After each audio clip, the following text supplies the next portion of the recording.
ይሄን ታሪክ ልንገርህ። አንድ ጊዜ ረጅም ጊዜ ሆኗል ይሄን ጽሁፍ ካነበብኩት።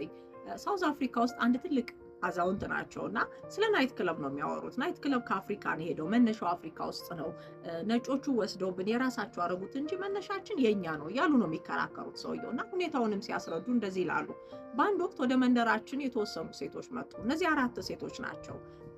ከኛ በጣም መልካቸው የተለየና የሚገርሙ በጣም የሚያምሩ ሴቶች ነበሩ ወደኛ ክልል የመጡት አሉ።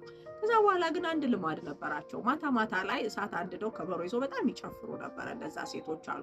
ከዛ በኋላ ሰው የመንደሩ ሰው ነገሮቻቸውንም ለማየት እሳትም ለሞቅ እያለ ጠጋ ጠጋ እያላቸው ሁኔታቸውንም ለማየት አጠገባቸው እየሆነ መጣ። ቀስ እያለም የአካባቢው ጎረምሶችና ወንዶች መጠጣቸውን እየያዙ መደባለቅ ጀመሩ።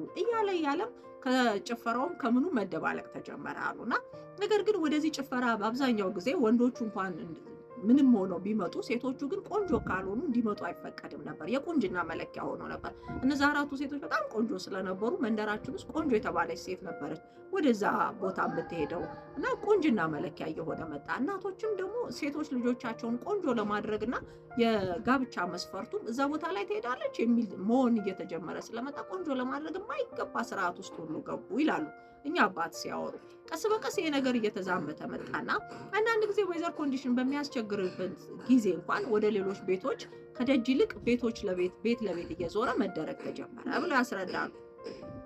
ከዛ በኋላ ያለው ታሪክ ነው እኔን የገረመኝ እና ይሄ ነገር እየሄደ እየቀጠለ መጣ። እናቶችም በጣም ልጆቻቸው እንዲታጩ እንዲያገቡላቸው ጥሎሽ እንዲሰጣቸው ስለሚፈልጉ ቆንጆ ነኝ ካልሽ ዳኩላ ሄደሽ ጨፍረሻል ወይ እስከሚባል ድረስ የራሳቸውን መንገድ ይሰሩ ጀመር አለ እና እዚህ ላይ የገረመኝ ታሪክ ይሄኛው ነው። ከዛ በኋላ ግን አሉ እኛ አዛውንት አንድ ታሪክ ሰማን። እነዚህ 4ቱ ሴቶች በእርግጥ የመጡበትን አናውቅም ነበር። እንዴት እንደመጡ ለምን እንደመጡ ማንም ሰው ጠይቆም ተረድቶም አያውቅም ነበር። እነሱም አውርተው አያውቁም ነበር። ከሰው ጋር ወዳጅነት ፈጥረዋል። አንዳንዶቹ ወንዶች አግብተዋል። በጣም ብዙ ነገር ሆነዋል። ግን ማንም ግን ይሄን ነገር የጠየቃቸው ሰው የለም። ቀስ እያልን ግን ነገሩን ስናጣራ እነዛ ሰዎች ግማሽ መንፈስና ግማሽ ሰው የነበሩ ነበሩ ይላሉ።